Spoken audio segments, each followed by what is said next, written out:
Bonjour à tous, je suis Dr Julien Favier, je suis médecin du sommeil. Pour la première table ronde, je vais inviter les trois orateurs à nous rejoindre. Donc nous aurons, pour commencer cette première table ronde, Madame Céline Durand, qui est diététicienne à Vienne, à la clinique Trenel, qui est spécialisée dans l'accompagnement en TCA, en obésité, notamment troubles de l'image corporelle. Et elle va nous parler de facteurs diététiques, soins et posture professionnelle. Je laisse prendre la place directement et nous serons après accompagnés de M. Bruno Dugas, qui est kinésithérapeute à Lyon, également ostéopathe, et il parlera du rôle de kinésithérapeute dans la prise en charge de l'obésité. Et on terminera avec Daniela Bebeschi, qui est psychologue libérale à Lyon, au Clos de Lyon, et qui nous parlera des facteurs influençant l'obésité. Bonjour à tous, merci de m'avoir invité, merci pour cette présentation. Je vous propose de faire un petit pas de côté et effectivement de sortir de tout ce qu'on peut imaginer, nos représentations habituelles des personnes atteintes d'obésité, où on a souvent ce présupposé que les personnes mangent mal, ne bougent pas, et qu'il faut absolument leur apporter une éducation nutritionnelle, les nutriments, manger des légumes, etc. Moi, ce que j'observe plutôt dans ma pratique, je ne dis pas que ces conseils-là sont inutiles et inefficaces, mais ce que j'observe dans ma pratique, c'est que 90% des personnes qui souffrent d'obésité connaissent les conseils d'une bonne alimentation. Le PNNS existe maintenant depuis une vingtaine d'années, il est suffisamment bien diffusé. Et effectivement, ce qui a probablement contribué au développement et au maintien de la maladie obésité, c'est probablement, comme l'a souligné Aurélie, une intrication de facteurs peut-être alimentaires, de choix peut-être, mais aussi de la génétique et la réaction métabolique du corps de chacun. On parle beaucoup maintenant des perturbateurs endocriniens. Il y a aussi probablement des facteurs psychologiques. Dans la diapo suivante, j'ai mis un schéma qu'on voit souvent maintenant des facteurs impliqués dans l'obésité.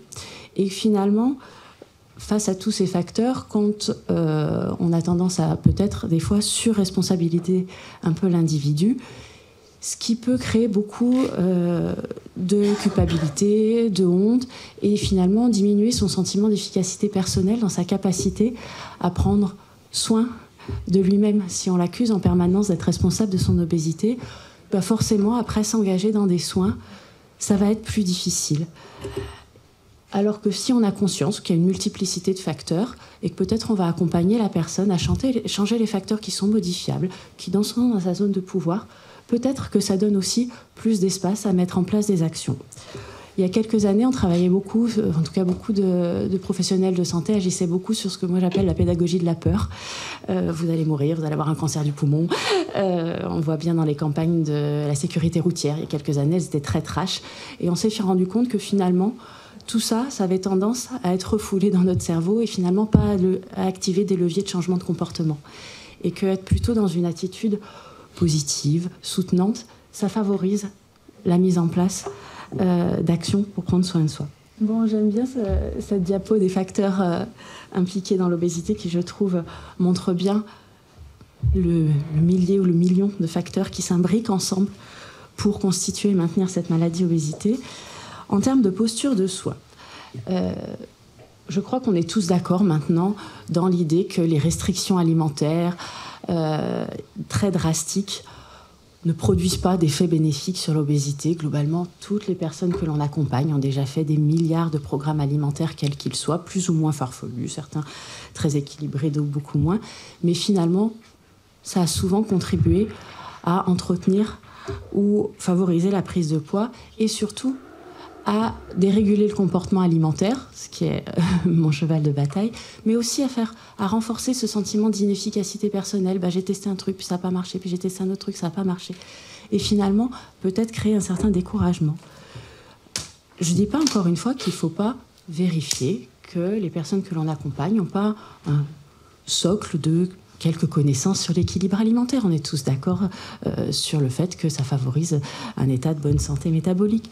Mais ça ne peut pas être la stratégie unique des connaissances uniquement cognitives sur la gestion alimentaire, les nutriments, la composition, les calories, les quantités, etc.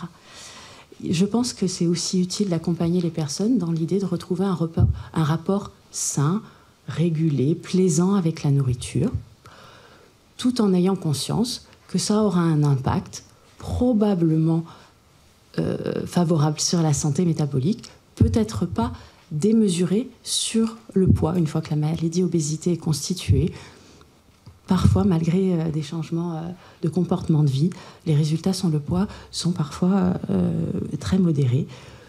Il y a aussi, je pense, d'être dans une démarche un peu d'éducation thérapeutique à vivre avec une maladie chronique et les conséquences que ça suppose, qui ne sont pas toujours agréables, mais si c'est expliqué, compris, accompagné, probablement qu'on le vit mieux. Et puis, je crois fort dans la pluridisciplinarité des soins, et si nous avons tous un discours un peu cohérent, coordonné, synchronisé, d'où que l'on soit, qu'on soit médecin, pédiatre, psycho, diète, ça permet aux patients aussi de se construire une représentation de la pathologie dont ils souffrent et de mettre en place des stratégies de soins adaptées. Et je finirai dans l'idée de peut-être aussi qu'il faut qu'on accompagne les personnes qui viennent nous voir dans l'acceptation d'une certaine temporalité de soins. Quand on a une maladie chronique, ça ne peut pas être des soins action-réaction. Je mets ça en place et hop, ma maladie chronique disparaît. Et si nous, professionnels, on a conscience de ça, qu'on va accompagner les personnes pendant 1 an, 2 ans ou des années, ça permet aussi de moduler notre stratégie thérapeutique au fur et à mesure des mois et des années de la progression des personnes. Et que l'idée, ça peut être aussi que l'objectif, ce soit l'amélioration de la qualité de vie, l'amélioration des paramètres métaboliques et un petit peu des résultats pondéraux, mais aussi avoir des ambitions peut-être parfois modestes, parce que l'obésité est une maladie qui est quand même assez faiblement réversible. Voilà pour ce que j'avais à vous dire. Merci beaucoup.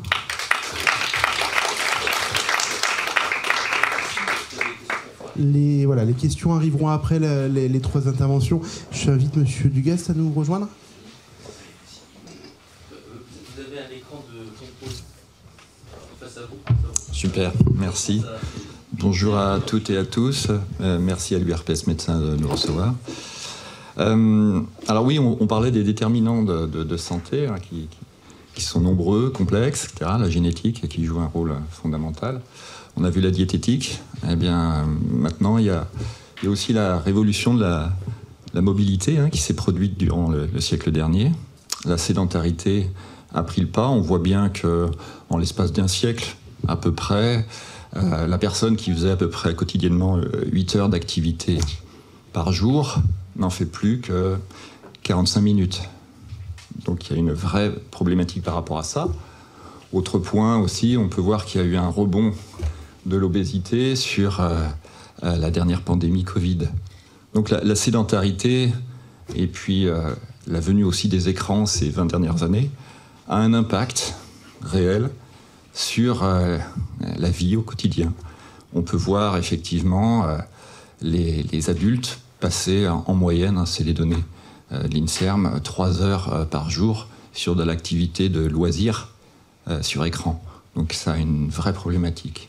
Encore plus au niveau des enfants, puisque les enfants aussi maintenant passent, nombre de parents, moi je vois bien en cabinet, qui viennent avec un nourrisson, donnent facilement, vous le voyez sûrement aussi de votre côté, malheureusement, un écran à l'enfant pour pouvoir le calmer, et puis l'enfant va passer son temps à switcher par rapport à ça. Donc il y a une vraie problématique là-dessus. Et sur cette sédentarité, eh bien, le kinésithérapeute peut intervenir sur différents points. Ce qu'il faut savoir, c'est qu'à peu près plus de 50% des personnes n'ont pas en fait d'activité physique qui correspondent en fait au cadre de l'OMS. Le cadre de l'OMS donne clairement pour les enfants en fait une activité d'1 heure par jour qui doit être faite, d'une activité modérée à intense, pour 3 fois dans la semaine, une activité beaucoup plus soutenue, et si possible, je dis bien si possible, une limitation des écrans. Alors, la limitation des écrans, on revient là-dessus encore. Je ne sais pas si vous avez... On avait fait une conférence avec le professeur Desmurget et puis l'URPS médecin aussi, il y a quelques années, qui, lui, c'est un neuropsychiatre qui était vent debout par rapport à cette véritable pandémie. Effectivement, pour lui, pas d'écran avant l'âge de 4-5 ans. Alors je crois que les recommandations sont un petit peu plus légères par rapport à ça, c'est-à-dire pas d'écran avant 2-3 ans, après 1 heure simplement par semaine, non par jour, pour les enfants jusqu'à l'âge de 7 ans, et puis à peu près 2 heures, je crois, jusqu'à l'âge de 18 ans. On en est loin, vous pouvez le voir. Malheureusement, voilà, ça a de grosses incidences. Donc l'activité, eh bien, on en a parlé déjà un petit peu, doit revenir en termes de prévention, au moins dans les limites de l'OMS, hein, c'est-à-dire ces activités-là pour les adultes, ça représente entre 150 minutes à 300 minutes d'activité modérée à intense par semaine. Là encore, on est très loin. Alors le rôle du kinésithérapeute là-dedans, eh bien, ça va être incité. Alors, je ne sais pas si on a... Ah oui. Le kinésithérapeute intervient sur le retentissement douloureux et fonctionnel de l'individu en situation d'obésité. Alors c'est important dans le choix des mots, c'est relativement large, mais douloureux, à la fois parce que la personne peut avoir une pathologie ou vient en fait avec une prescription pour, mais aussi par rapport à l'appréhension de l'activité physique. On n'a pas idée, mais c'est des personnes qui ne connaissent pas, qui ont rarement été confrontées à une activité dynamique, au sport encore moins. Et pour eux, leur ressenti passe forcément, enfin très souvent, par la douleur. Donc il y a toute une attitude à avoir avec eux, d'écoute, de bienveillance, de valorisation, l'expression qui est arriver à leur faire ressentir ce qu'ils peuvent avoir. Donc cet accompagnement est nécessaire, mais il n'est pas dévolu principalement aux kinésithérapeutes. L'ensemble en fait, des professionnels doivent être à l'écoute, sans faire forcément des entretiens motivationnels, mais on doit être dans cette posture éducative de bienveillance. Et c'est la première chose qui ressort dans les dernières recommandations qui ont été faites par l'HAS, donc de 2022 pour les enfants, et 2023, mise à jour 2024 pour la chirurgie bariatrique. Là, il y a vraiment ce point de l'éducation posturale, thérapeutique, qui est vraiment fondamental. Après, le kinésithérapeute intervient aussi d'un point de vue fonctionnel. Et sur de l'activité physique, c'est un gros module, effectivement, redonner le goût au mouvement, redonner le goût à l'effort, c'est essentiel. Les recommandations, bien, alors, tout dépend en fait du grade de la personne et va dépendre aussi du moment où la personne a perdu du poids ou si elle est en maintien de poids. Si elle a perdu du poids, elle est en train de perdre, on va être sur des activités plutôt modérées, à peu près 150 minutes d'activité, avec un renforcement musculaire. Alors c'est très important ce renforcement musculaire parce que, je ne sais pas si, comme vous le savez, quand on perd, quand on gagne du poids, sur les processus de yo-yo, eh bien, il y a une fonte musculaire qui est associée, une augmentation de la masse grasse in fine. Donc, lutter contre la sarcopénie, lutter contre la fonte musculaire est vraiment très important. Donc on va associer à la fois un travail d'endurance spécifique avec au moins une fois par semaine en phase de perte de poids, de renforcement musculaire. En phase de maintien de poids, on va doubler à peu près les mesures, on va rester sur une endurance à peu près à 300 et avec des activités physiques musculaires à peu près 2 fois par semaine. Sur des séances qui vont durer pour les adultes de 45 minutes à 1 heure. Pour les enfants, c'est un peu plus léger. On s'arrête à peu près à une demi-heure.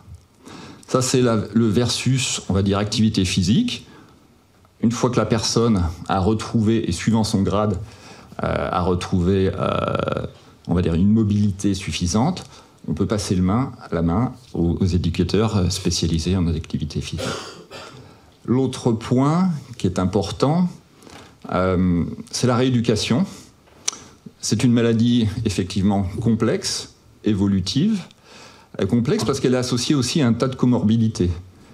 Donc l'importance, c'est aussi le traitement de ces comorbidités. Alors déjà avec l'activité physique, vous allez remettre en route le mécanisme basal, vous allez consommer aussi, et vous allez aussi limiter les problématiques liées à cette comorbidité.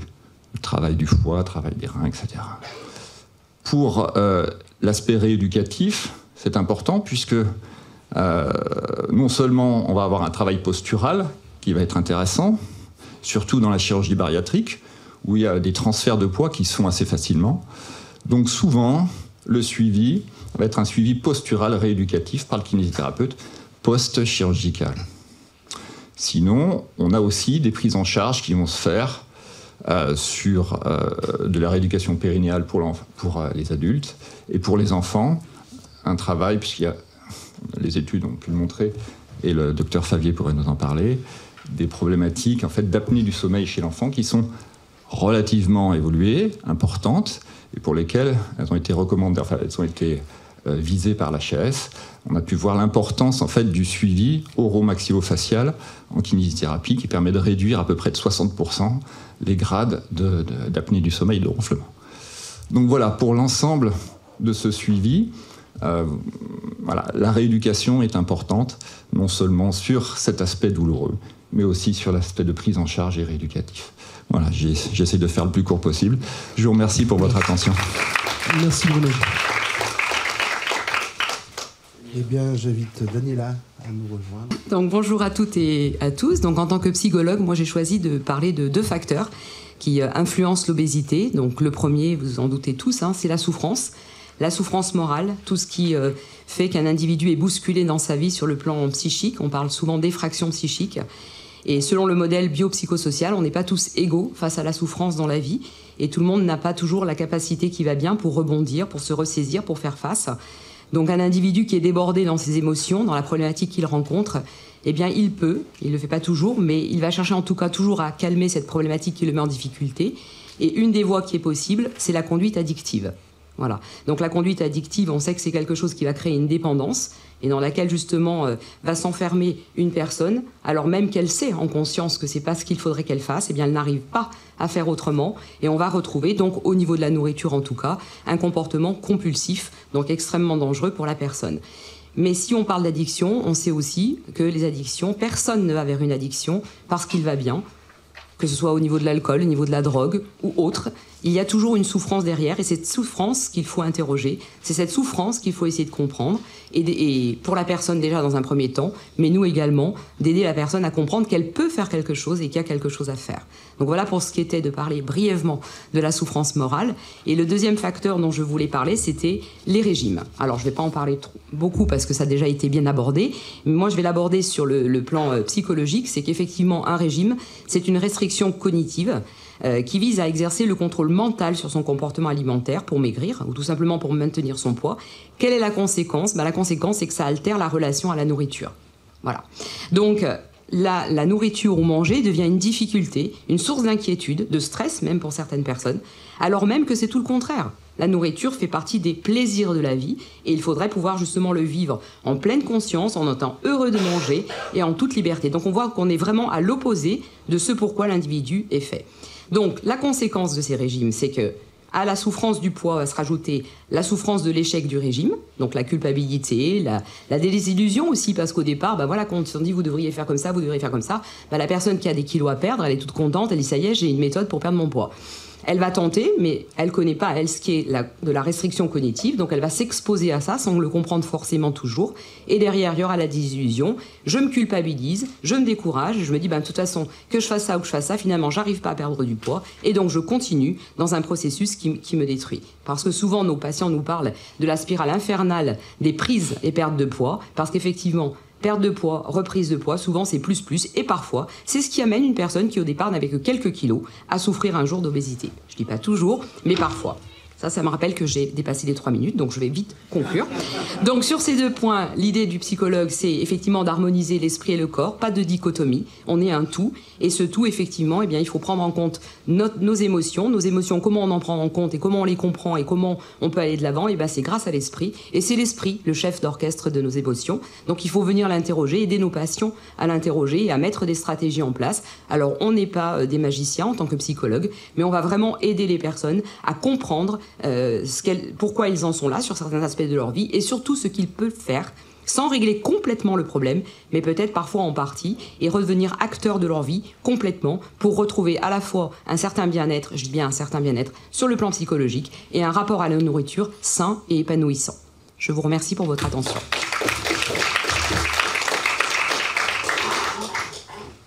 Merci beaucoup.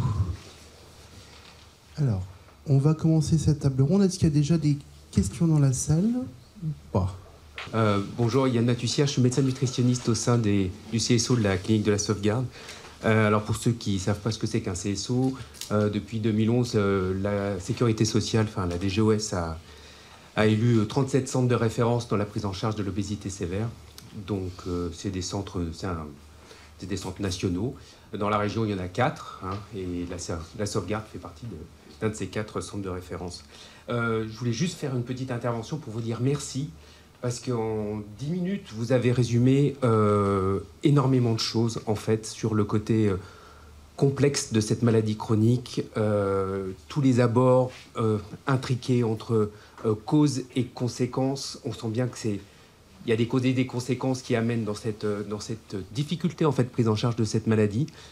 Beaucoup de choses ont été dites en 10 minutes, je trouve ça vraiment remarquable. Donc voilà, c'était juste ce que je voulais dire. Pour ceux qui nous écoutent, en 10 minutes, vous avez énormément de messages qui sont passés.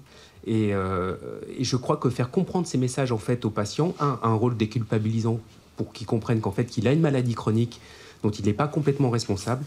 Et ça va lui permettre d'avancer dans sa maladie. Donc voilà, je voulais juste vous dire bravo et merci. Et merci pour cette intervention. C'est vrai enfin, moi qui suis ancien généraliste de formation, on nous le répète pas assez, même en tant que médecin, que durant notre formation, que c'est une maladie chronique, c'est une maladie plurifactorielle. On est encore sur des modèles assez culpabilisants pour le patient. Et moi, je le vois de côté médecin du sommeil, où on a encore je suis également médecin REPOP, où on a des patients qui arrivent, surtout des jeunes enfants, avec faut lui retirer la bonbonnière, il faut qu'il mange un peu moins, qu'il mange un peu plus de pommes, un peu moins de bonbons, qu'il fasse un peu plus de sport et tout va aller. Non, c'est pas aussi simple que ça. C'est pas aussi simple que ça. Bruno, je voulais savoir qu'est-ce qu'on peut faire dans la vie de tous les jours en tant que kiné. Qu'est-ce qu'on peut recommander, notamment pour des enfants qu'on commencerait à constater en début de rebond pondéral. Qu'est-ce que toi tu pourrais leur recommander, si on a des conseils simples à donner aux généralistes qui nous écoutent et qui sont en première ligne pour voir ces enfants? Julien, parce que oui, c'est possible.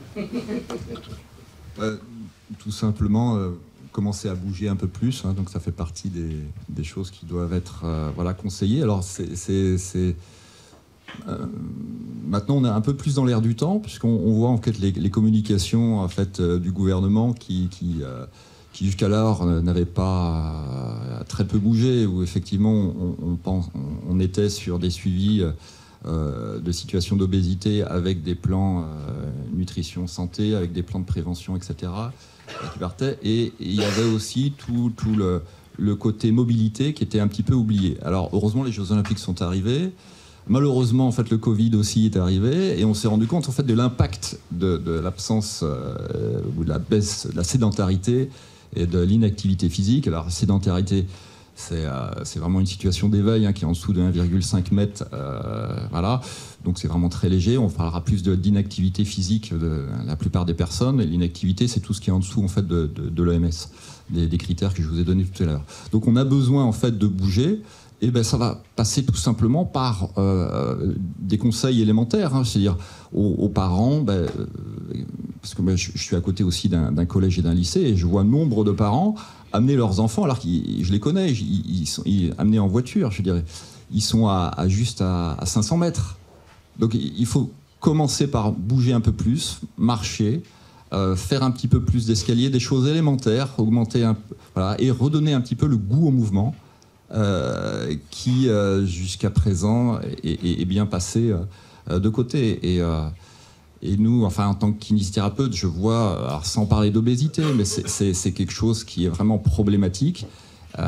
Effectivement, les enfants ont une perte de tonus et d'activité qui est importante avec les écrans. On voit beaucoup de disparitions, par exemple, de lordose physiologique lombaire. Ça, c'est caractéristique. Je pense que tous les pédiatres, là, voilà, je te vois hocher la tête, parce qu'ils se tiennent vautrés dans le canapé, etc. Donc, l'incidence, en fait, de l'inactivité physique est majeure. Voilà, c'est pas simplement sur l'obésité, c'est aussi les muscles. Et il y a une étude qui a été faite, je me souviens plus si c'était l'INSERM ou pas, qui avait, sur des biopsies musculaires, il y a une perte de muscle de l'ordre de, chez l'adolescent, en l'espace de 30 ans, de 15%. C'est énorme. C'est énorme par rapport à ça. Donc si vos muscles travaillent moins, votre métabolisme basal diminue aussi. Je veux dire, donc finalement, voilà, au bout de quelques années, il suffit d'un bout de tofu, puis ça suffit pour faire fonctionner la machine. Mais voilà, donc le message, oui, c'est vraiment bougeons. Et, voilà. Et heureusement, les pouvoirs publics sont en train de relayer l'information, etc. Alors, donner les moyens aussi, et un peu plus, effectivement, quand on voit les coûts des adhésions au club sportif, c'est vraiment très très très élevé ces coûts d'adhésion. Il faudrait maintenant arriver à les réduire par 2. Voilà. Merci. Merci Bruno. Ah, une question à ça. Ouais, non, c'est pas une question, mais je voulais juste repréciser. Je suis entièrement d'accord avec tout ce que vous venez de dire. À part pour les écrans, j'aimerais juste préciser que les écrans ne sont pas tous nos ennemis. Et quand on parlait d'influenceurs tout à l'heure, on peut aussi développer l'e-sport. Comme on l'entend aussi de manière générale, et que les écrans peuvent aider aussi les enfants et les adolescents à pratiquer plus d'activité physique. On a une personne qui demande la parole sur la visio, donc priorité. Il faut juste qu'on arrive à lui donner la parole. Allez-y, docteur Chalimont. Vous m'entendez ? Très bien. Ok, je suis docteur Chalimont, je suis remplaçante en Isère sur Grenoble. J'avais une petite question pour la psycho et la diète. Excusez-moi, j'ai oublié vos prénoms. Quelle posture vous adoptez face à des parents qui emmènent leurs enfants et qui les mettent face de façon un peu violente à leur surpoids ou leur obésité vis-à-vis de ces enfants? Enfin, c'est quoi vos tips communicationnels vis-à-vis de ça? Enfin, j'ai été un peu confrontée à ça et c'est vrai que ça me désempare un peu. Si je saisis bien ce que vous voulez dire, ce qui vous chagrine, et légitimement, c'est des parents qui peut-être confrontent un peu violemment l'enfant à sa problématique de poids et peut-être le responsabilisent énormément de cette question-là. Est-ce que c'est bien ça que vous voulez pointer ?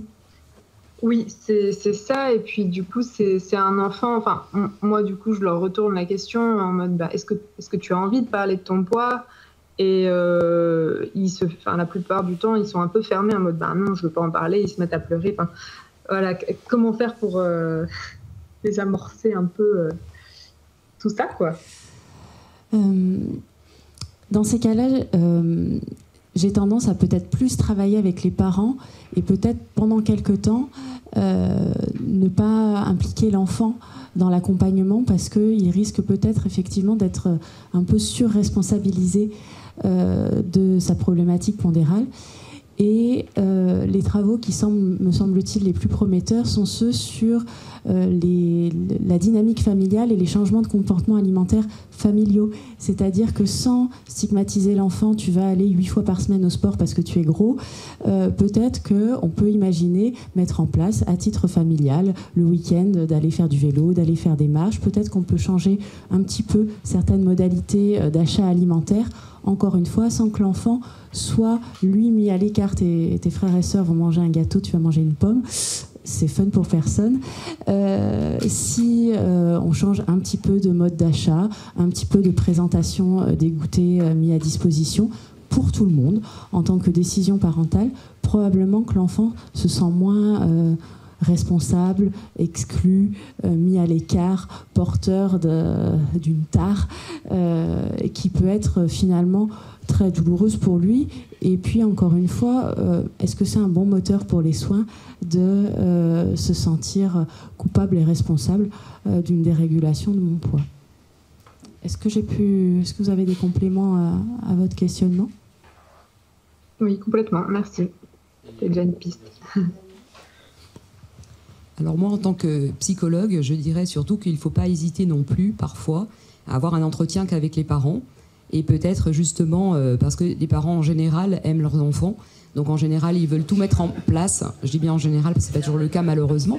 Mais et donc on va partir sur ceux qui mettent effectivement tout en place pour aider leurs enfants, y compris dans cette problématique qui parfois leur échappe également, et parfois comme des amis qui nous aiment, ils savent pas toujours ce qu'il faut nous dire ou comment se comporter pour nous aider, et du coup ils restent dans le silence là où nous on attend qu'ils parlent. Par exemple, hein, c'est juste pour citer ça à titre d'exemple. Donc de la même manière, les parents sont parfois dépourvus, et donc l'entretien avec eux, alors bien sûr avec beaucoup de gentillesse, beaucoup de respect, beaucoup d'empathie, beaucoup de bienveillance, toujours. On n'insistera jamais assez sur tout ça. Eh bien, on va aider les parents à comprendre et à saisir aussi ce qu'il faut dire et faire dans l'intérêt de leur enfant. Et on se rend compte, enfin en tout cas moi je m'en rends compte au niveau de la prise en charge thérapeutique, que quand je prends le temps pour d'autres problèmes de discuter avec les parents, eh bien en règle générale, il y a des déclics qui se font. Et à partir de là, eh bien effectivement, on peut travailler ensemble. Et parfois tous ensemble et parfois séparément, mais c'est important de revenir toujours à la genèse de ce qui pose problème, parce que l'éducation, c'est les parents qui en ont la responsabilité et pas les enfants. Je peux juste faire un commentaire. C'est une petite histoire qu'on a eu avec patientes qui vont dans ce sens-là. J'ai été amené à prendre en charge une famille quasiment entière d'obèses, et à la fin, je me suis dit, tiens, il y a vraiment un gros problème, hein, ils sont sur 5 ou 6 obèses dans la famille. J'ai déclenché une enquête familiale via l'association, hein, parce qu'on n'est pas là pour enquêter ou perquisitionner chez les gens. Et en fait, on s'est rendu compte que c'est des gens qui n'avaient même pas une cuisinière pour truc. Ils ne cuisinaient qu'avec un micro-ondes. C'est la seule chose qu'ils avaient. Donc, ils n'avaient que de la nourriture industrielle, etc. Donc, on a pu avoir une action. Et c'est sûr que l'enfant obèse, là, il y a encore 3 semaines, j'ai vu une maman que j'ai opérée il y a quelques années qui m'a amené son enfant de 12 ans avec un IMC à 41. Et il y a probablement un problème familial. Et c'est sûr que elle l'a amené un petit peu, elle l'a mis en avant, le pauvre gamin qui ne savait pas où se mettre, pour une chirurgie, hein, bien sûr, elle l'a amené. Hein, parce que je lui ai dit que le problème n'était pas là. Et on va, je pense également, déclencher ce type d'action, parce qu'il y a obligatoirement, il faut responsabiliser les parents et pas culpabiliser les enfants. Oui, je voulais juste poser une question au kiné. En fait, en médecine, on nous parle de plus en plus de la prescription du sport sur ordonnance. Et généralement, les patients qui sont en surpoids ont généralement la chance d'avoir un cadeau de plus. Ils ont une hypertension, ils ont du diabète, ils ont une maladie prise en charge en ALD. Et quel est le positionnement et comment on peut faire une articulation entre ces patients qui vont aller faire du sport? Vous avez dit, Bruno, que c'était des abonnements qui étaient chers, mais il y a une prise en charge qui commence à être possible. Est-ce que vous avez l'impression qu'on peut articuler la rééducation de kinésithérapie qui n'a rien à voir avec une remise au sport, et comment vous faites dans votre pratique? Alors, il faut arriver à différencier deux situations. Là, si on est sur une situation de surpoids, eh bien, il va y avoir une orientation qui va se faire plus spécifiquement et orientée vers les pratiques de ville, etc. Donc, le médecin peut détecter effectivement quelques signaux montrant la nécessité de refaire bouger la personne, etc. On parlait tout à l'heure de prévention, etc. Ça. Après, si on est sur l'obésité, comme l'obésité c'est une maladie évolutive et chronique, donc oui, ça nécessite un suivi médical en tant que tel, passer par le kinésithérapeute. Donc le médecin peut prescrire de l'activité physique adaptée au kinésithérapeute. La prise en charge après se fait assez classiquement. Le kinésithérapeute peut aussi après renouveler l'ordonnance de prescription d'activité physique adaptée à un EAPA, c'est-à-dire un éducateur spécialisé. Ça, c'est intéressant à rappeler, puisque c'est les dernières recommandations de l'HAS qui positionnent clairement par rapport à ça. Donc voilà, c'est intéressant. Le kinésithérapeute, après, va soigner, si on parle purement rééducatif, va prendre en charge, suivant les lettres clés de la NGAP, la prise en charge Sécu, et puis tout ce qui va être travail postural et remise en forme peut être effectué. Oui. Merci. Docteur Stegner. Question globale. En fait, Quand vous prenez, par exemple, en psychothérapie, alors là je parle d'enfant aussi, c'est ma spécialité, un enfant, grosso modo, c'est à peu près combien de séances? Parce qu'il y a toujours le problème du temps passé. On parlait de comorbidité, il a de l'orthophonie, il a un suivi pour un coprosie, je sais pas quoi. Enfin, c'est souvent des enfants qui sont un peu complexes. Qu'est-ce qu'on peut annoncer aux parents? J'imagine, est-ce que, par exemple, les thérapies brèves, ça marche pour ce type de pathologie, en sachant que c'est long? Je vais beaucoup vous décevoir, mais je ne prends pas d'enfants, en fait. Voilà, je prends qu'à partir de l'adolescence, enfin, pour ce qui est de la prise en charge thérapeutique. Mais les enfants, je ne les prends pas. Et pour la diététique, alors? J'ai envie de dire qu'il y a autant de réponses que de situations. Désolée pour cette réponse floue.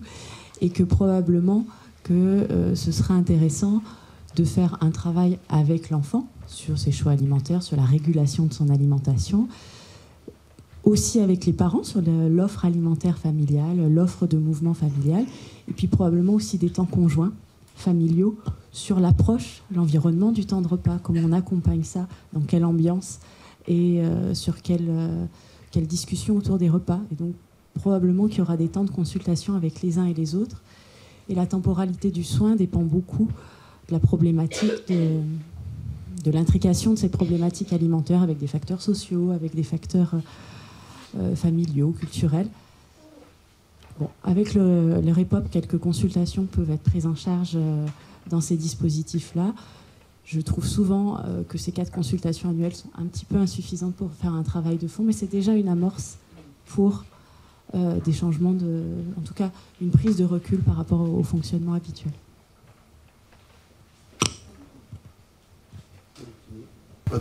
Alors moi je voulais juste rajouter un truc, on parle beaucoup du REPOP, il y a moi j'ai découvert l'année dernière en allant aux journées territoriales de l'obésité qui sont en Auvergne, l'existence du PROXOB.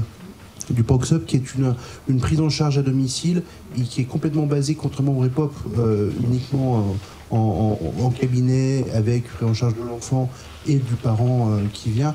Le PROXOB où il y a vraiment une prise en charge à domicile dans le cadre familial où on prend en charge vraiment l'intégralité de la famille pour des changements globaux, et ça permet, surtout quand il y a 2-3 enfants qui ont surpoids ou obèses dans la famille, il y a toujours des problèmes plus globaux, et on arrive à prendre en charge les modifications familiales et parentales notamment.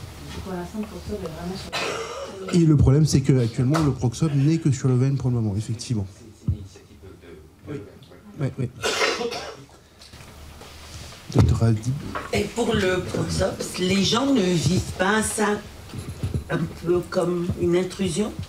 Alors, j'ai eu quelques retours par le réseau Caloris qui s'occupe d'Auvergne, où ça marche plutôt pas mal. Après, de toute façon, c'est toujours des prises en charge volontaires. Hein. Personne n'est obligé d'adhérer à ces prises en charge. Et au contraire, parce que là, c'est beaucoup plus facilité, parce que les intervenants se déplacent au domicile. Ils rentrent vraiment, donc il faut vraiment que la famille accepte la prise en charge globale, parce que là, les intervenants viennent directement au domicile de la famille. Sachant aussi que, pour préciser, mais il y a de plus en plus de libéraux, diététiciennes ou psychologues notamment, qui se déplacent au domicile des patients déjà. Donc, c'est pas un dispositif. Enfin, ça va se déployer, je pense, dans la France entière. Sur Montpellier, il y a aussi Diétadom, qui existe dans le même principe que PROXOB. Diétadom, est-ce qu'ils sont pris en charge ou pas? J'en sais pas plus. D'accord.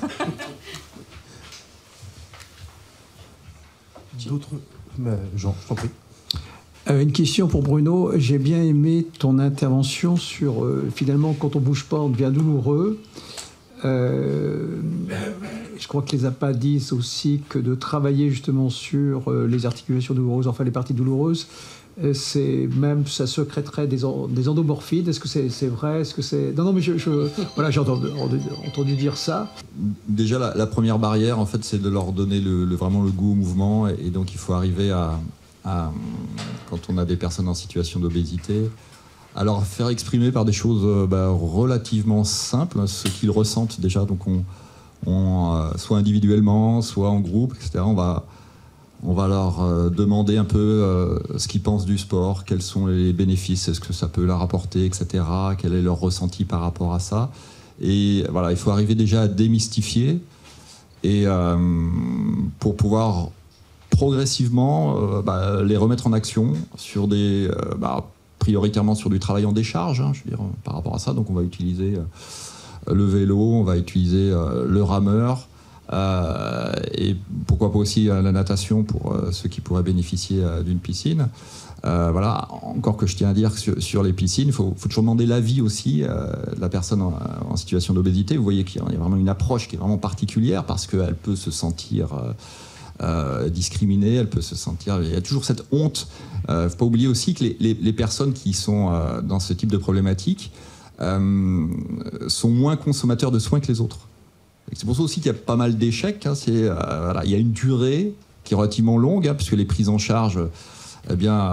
pour les adultes, c'est 3, 6 mois, puis après c'est du renouvelable, etc. Je peux parler quand il y a l'ensemble en fait, des acteurs. Sur des suivis comme le REPOP, etc., on est beaucoup plus long, c'est 2 ans, je crois, avec des donc et donc il y a forcément, je veux dire, à un moment donné, des contraintes qui sont très importantes là-dessus, des contraintes d'envie, etc., de motivation et tout. Donc il y a toute cette approche, mais encore, il faut avoir des petits objectifs en fait à chaque fois. C'est vraiment du cas par cas, micro-objectif par réunion, pour pouvoir faire progresser en fait l'enfant, la personne, etc. Ne pas être culpabilisant, être valorisant par rapport à ça. Ne pas. Alors ça, c'est le gros problème en fait de nous professionnels de santé, c'est le réflexe correcteur. On est automatiquement, on sait, on est sachant, etc. et tout. Donc non, faut oublier ça. On change de casquette. On est vraiment sur de la diplomatie. On est vraiment sur de l'écoute, de l'ambivalence, enfin, de la bienveillance, pour arriver justement à cet état d'ambivalence qui est nécessaire, où il y a le doute entre ce que peut apporter l'activité physique à la personne et son état, son statu quo actuel. Donc tout ça, c'est un travail sur du long cours, effectivement, mais après, voilà, une fois qu'il y a une personne qui arrive à s'en sortir, je veux dire, qui arrive justement à maintenir son poids, etc., eh bien, c'est des grandes victoires. Et redonner le goût au mouvement, effectivement, après, trouver de l'activité et se réinscrire. Quand une personne, pour moi, je veux dire, je lâche cette personne et qu'elle a repris une activité sans douleur, je veux dire, c'est déjà bien. Alors, je tiens aussi à faire... 2 points par rapport à cette notion de douleur, sans faire... la première chose, c'est l'intérêt en fait, du bilan et du suivi kiné aussi. Quand on voit arriver une personne qui est en situation d'obésité, et de pouvoir faire des bilans qui puissent éliminer toutes les problématiques de montée en charge, en intensité et en charge de l'activité physique. Ça, c'est important. C'est-à-dire que si vous avez une personne qui a déjà des indices qui sont relativement élevés, et vous lui dites « Ok, fais du sport, fais de l'activité, bouge-toi, etc. » alors qu'il y a des pieds plats qui sont très très importants, des genoux valgum, etc. et tout, qui sont relativement importants, vous risquez d'aller à l'échec. C'est-à-dire que la personne va développer une douleur articulaire, va développer une tendinite en reprenant de l'effort. Et ça, on ne l'a pas assez encore en notion, d'où l'intérêt et l'expertise aussi du kinésithérapeute par rapport à ça, presque préventif par rapport à ça. C'est-à-dire on fait des bilans morphostatiques, on fait des bilans dynamiques qui permettent de subjectiver une problématique à venir. Ça, c'est la première chose. Donc en amont, et après, tout le suivi, c'est d'amener grade par grade la personne à pouvoir faire de l'activité physique normalement, et passer la main justement à un EAPA qui va lui fournir plus d'activité en termes de performance pour pouvoir monter en charge, effectivement, et atteindre à peu près les 300 minutes par semaine. Voilà. Et là, on est content dans ce cas. Oui, je voulais intervenir sur une partie de l'intervention de notre collègue sur l'aspect sarcopénique. Et c'est vrai que quelle que soit la prise en charge, qu'elle soit régime, et nous, ce qui nous intéresse directement, c'est post-chirurgie, parce que vous avez des pertes de poids qui sont massives. C'est bien intégré, notamment pour nos confrères médecins qui ont affaire à ces malades, c'est que l'activité physique est fondamentale. Il a rappelé que la perte de poids, elle se fait aux dépens de 2 choses, c'est la graisse et les muscles, et c'est de l'ordre de 80% et 20%. c'est-à-dire pour des personnes qui ont été opérées et qui ont fait un régime qui perdent 40 kg ou 30 kg, vous voyez, ça se fait des pertes de masse musculaire de 6 à 8 kg. Comme notamment chez les patients opérés, ils n'ont pas la possibilité d'amener 250 grammes ou 500 grammes de protéines par jour pour régénérer la masse musculaire.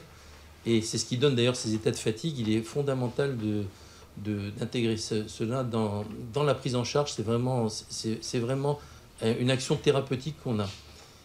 Deuxième chose, c'est par rapport au régime. Et c'est vrai que quand on va perdre 10 kg, on va perdre 8 kg de graisse et 2 kg de muscle. Mais quand on va reprendre ces 10 kg, on va reprendre 10 kg de graisse, et là-dedans, les 2 kg de muscle vont se transformer en ce qu'on appelle la graisse blanche ou la graisse inflammatoire, qui est la plus difficile à faire partir. Donc l'accumulation des régimes, en fait, ça fait une balance positive. Au bout du 5e régime, vous avez constitué quasiment 10 kg de graisse blanche ou de graisse inflammatoire, qui est impossible, ce qui fait que même après une chirurgie, quand elle est itérative, on le sait, nous, quand on a fait de la chirurgie de révision avec 1 fois, 2 fois, voire 3 interventions, on sait que la perte de poids va être moindre à cause de ce phénomène. Et ça, je crois qu'il faut vraiment être sensible à ce problème, parce que ça peut être une cause d'échec, ça peut être, ça donne ces états de fatigue intense où les patients viennent vous dire « donnez-moi des vitamines, je crois que je suis en carence », etc. Et en fait, non, c'est uniquement la fonte de la masse musculaire qui donne ces états de fatigue et qu'il faut vraiment prendre en charge. Je peux me permettre, alors c'est une petite expérience personnelle, je trahis un tout petit secret, j'ai pris un peu de Saxenda, et la deuxième fois sous Saxenda, c'est pareil. Première fois, ça marche, la deuxième fois, moins bien. Donc il ne faut pas croire non plus qu'on va avoir des miracles avec ces molécules. Enfin, d'ailleurs, les régimes en général, enfin, je veux dire, les prises en charge diététiques, moi je pense que vous avez cette notion en diététique aussi. Et vous avez une recette pour ça? La prochaine session. Oui, bonjour, je suis Bérangère Guédon, médecin généraliste à Charlie, au sud de Lyon. J'ai une question pour Madame Bebesiki, psychologue. J'ai quelques patients qui ont des troubles du comportement alimentaire et qui engendrent une obésité et qui ne sont pas vraiment enclins à faire une psychothérapie pour prendre en charge leurs troubles du comportement alimentaire. Est-ce que vous avez des tuyaux simples pour nous généralistes à leur proposer pour qu'ils changent un petit peu de comportement? Ce que je dirais, c'est d'arriver à être persuasif quand on explique quelque chose à un patient. Donc il faut qu'on soit convaincants tous quand on essaye d'expliquer quelque chose. Parce que c'est vrai que l'approche en psychothérapie, si la personne ne décide pas, elle, de faire le pas et de venir nous voir, ça va être très compliqué. Donc il y a vraiment l'importance, alors c'est un peu plus compliqué aussi avec les enfants, mais c'est les parents qui peuvent aussi, enfin les adolescents, moi je ne prends pas les enfants, mais de les pousser, de leur faire comprendre, mais il faut qu'à un moment donné ça vienne d'eux. Parce que souvent en psychothérapie, quand des adultes viennent parce que maman a dit que tu devais aller voir un psy, ou le conjoint, écoute ça va pas du tout, faut absolument que tu as besoin toi d'aller voir un psy, moi j'en ai pas besoin, mais vas-y, sinon on va finir par se quitter. Eh ben, vous avez la personne qui va venir et qui va vous dire je suis venue parce que ma femme m'a dit de venir, mais en fin de compte, je vois pas l'intérêt de venir. Bon, souvent c'est ça, je dis pas que c'est toujours ça, mais c'est souvent ça. Donc, moi, là, ce que je dis très souvent, c'est autour de nous, essayer de convaincre les gens de l'intérêt de faire quelque chose. Comme quand on dit à quelqu'un, tu devrais aller voir un médecin dans tel ou tel domaine parce que je pense que tu as tel ou tel problème. Voilà, on va donner des arguments pour convaincre la personne de faire le pas, mais si elle ne le fait pas d'elle-même, ça va être compliqué. Et en psycho, c'est encore, je dirais, pire, parce qu'on n'a pas la même cote, quand même, les psychologues, que les médecins. Si je peux me permettre d'ajouter un petit complément, souvent, le type de trouble alimentaire que l'on retrouve fréquemment chez les personnes souffrant d'obésité, c'est l'hyperphagie boulimique. Je ne sais pas si c'est ça dont vous parlez, c'est l'hyperphagie boulimique, c'est-à-dire l'alternance de phases de compulsion, de phases de restriction, de rephases de compulsion, de nouvelles phases de restriction. Et parfois, ce qui peut fonctionner, c'est de poser le terme et de faire de la psychoéducation sur ce que c'est, montrer les critères du DSM, de l'hyperphagie boulimique, pour amener la personne à comprendre qu'elle a un trouble répertorié, un trouble documenté, que ça se soigne, mais que c'est pas juste une maladie du manque de volonté. Et parfois, une fois que la personne a mentalisé ça, ça lui permet de s'engager dans une démarche de soins. Alors, pour finir sur la question que vous avez posée, je pense aussi qu'il faut rassurer aussi les patients dans la démarche d'aller voir aussi parfois un psychologue, parce que très souvent c'est encore associé, moi je l'entends encore, hein, non mais moi tout va bien, je suis pas fou. Voilà. Donc on va pas réexpliquer pourquoi le mot fou et folie a été formulé à un moment donné, comment les choses ont été dépassées, mais il y a encore aussi beaucoup de gens aujourd'hui qui ne voient pas l'utilité de cette démarche. Donc c'est vrai que c'est compliqué, et donc c'est là où effectivement il faut avoir les mots justes, j'ai envie de dire, pour toucher l'esprit et le cœur des personnes, pour les amener à se mettre en mouvement et à faire la démarche. Docteur Abid, pour une dernière question. Alors, en pratique, dans le micro. Donc, moi en tout cas, ce que... Il faut l'allumer. Il est allumé. Ah non, il n'est pas allumé. Dans la pratique...